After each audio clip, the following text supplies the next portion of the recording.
right, hey everyone, my name is Matt. I'm the Director of Digital Audience at Endeavor. Thanks for letting me up here on the stage for a second year. I wasn't sure if I wanted to come back and present. I kind of checked that box and I was really looking forward to just sitting in the seats this year. But the fine folks at Omeda said that if I came up here, I could be first in line for the Penguins tonight. So here I am. Before we talk about automating outcomes, let's talk a little bit about who we are. So we're Endeavor Business Media. We're headquartered in Nashville, Tennessee. We empower B2B professionals with the knowledge, connections, and tools they need to thrive. We have over 90 media brands, produce 45 in-person events, and serve 16 markets from aviation and digital infrastructure to energy and healthcare. Endeavor reaches millions of decision makers and delivers actionable business intelligence, innovative marketing solutions, and meaningful connections that drive growth. So here we go, the business challenges. I think we have a couple business challenges that are common among us all that I'm trying to solve for, and that's increasing engagement and audience conversion. Last year, I shared more of my theory around creating campaigns based on actions and behaviors instead of assumptions, and automating more so the team could focus on some higher value work. And today, I'm here to put my money where my mouth is and show results from the shift in thinking. I'm going to start talking with our overhaul of our existing automation campaigns, and then we'll go into a couple of newer campaigns that I have recently released and set in motion that are already generating some positive outcomes for our brands. So let's dive in. All right, so the first one, re-engagement and reactivation campaigns. We did a big overhaul here, rebuild them from the ground up, with 90 plus brands. That's 180 campaigns. Took some time to get those flipped. We built it all off actions and behaviors, and what does that really mean?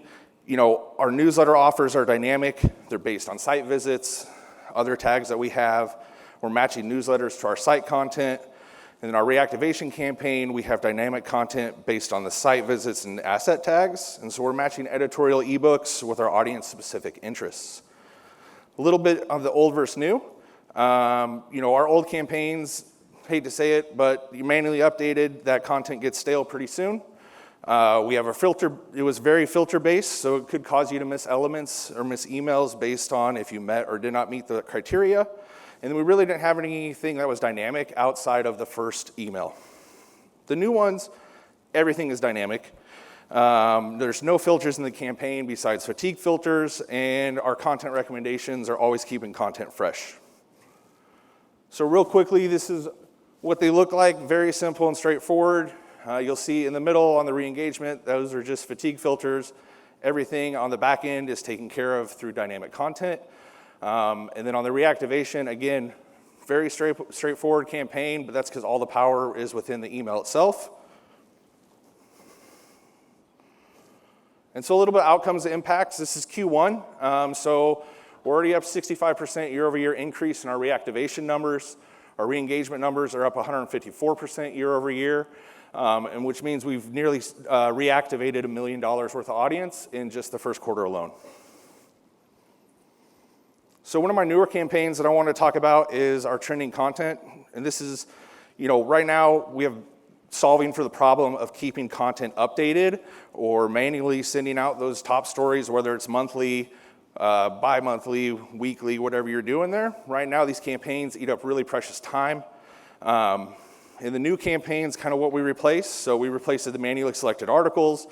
We have our editorial and audience teams work together to pick those articles every month. They're sent sporadically. You like to send them every month, but does it always happen? Sometimes teams get busy, so we don't always have the time. And our new campaigns, algorithm pulls in all the articles, and we deploy it automatically, making our sends consistent. A big part of this campaign, though, was the testing.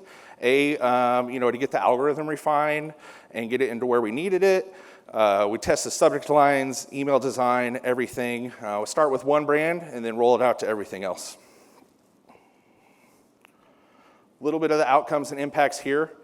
Our trending content campaign has generated over 40,000 30-day engaged users in Q1. We swapped campaign creation for campaign reporting, which gives the team more time to dig into the performance metrics and tweak to improve it.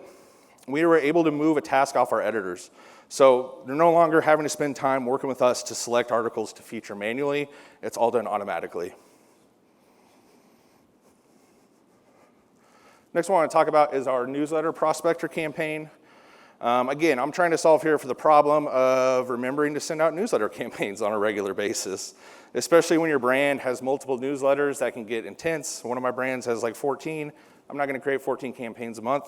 It's a lot. So we're going to put it all together, take those campaigns, turn it into one, and then you have another set it and forget it, Ronco approved campaign. One thing I really like about this is it targets our existing known audience. So we're going after our low-hanging fruit. These people already know who we are. They enjoy our content, and it's ripe for the picking. For me, why automate? We're going to free up some time to do some more in-depth data analysis. They're not done consistently right now, so that's a big opportunity. And there's a lot of room to generate newsletter growth at a low cost. And we're definitely consolidating our manual efforts. Under the hood a little bit, it's a fully dynamic offer. Again, I'm pairing newsletters to either content tags, article types, whatever I can make a rule off of, I'm trying to make one. And then we have our one-click forms, which is awesome because everybody's known. So we're going to make it easier for them to subscribe. A little bit of outcome right now. Q1 rolled out. We rolled it out in Q1, so they're pretty new for 2025. We've already generated over 6,000 new opt-ins. We're averaging about 2,000 a month. The impact, new opt-ins at virtually no cost besides deployment, and we're building out a more robust newsletter audience. The audience is more ingrained with us too and our products, so we are even more connected to the content now, have a stronger connection to our brand. And as we see, as you all probably see, the more products people are opted into, the longer they tend to stay engaged with our brands. All right, so this is a doozy. I'm going to cover all my lessons learned in one slide. We'll start with the reactivation and re-engagement. Cookie cutter doesn't always cut it. With 90 plus brands, you try to templatize as much as possible to make it easy, but there's going to be some brands that want to feature things that maybe we didn't think about when we rolled out these campaigns. We got people running CredSpark campaigns in place of some of the emails to try and get more engagement that way. And some of our brands are also a little more image-based, so we got to tailor what we're offering to make that work. The recommendations so far make a difference.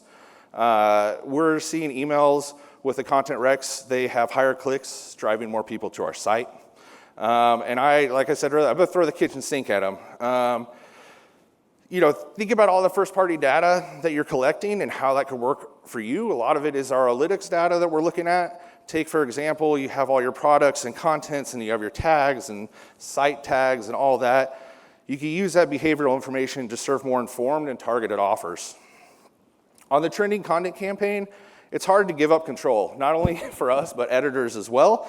So you got to gain that trust and trust the algorithm to pull in the right content. Leads me to my next point, dial in the algorithm.